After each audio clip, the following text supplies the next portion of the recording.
SLS stock analysis and SLS stock prediction. Is it a buy? Watch this 1 minute video till the end to find out. And with Sellas Life Sciences Group stock, I do see a 21% increase in price. I absolutely see that this started to pick up like in the middle of December last year. And from the lowest point to like up right now, we're about 100% up in 50 days. Of around 130 million market cap.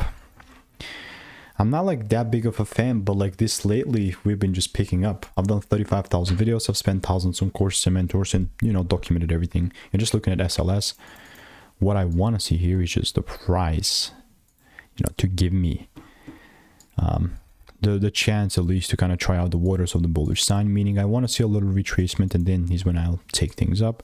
I mean, unless the price comes down here and gives me the rules, then there's just no way for me to force, or be bullish. So I will most definitely continue to keep you updated, but in order for me to be bullish, it must come down a little bit. So if you want to make more money trading in a simple and easy way, just click the first link in the description. It's a free newsletter, and I will see you in the next one.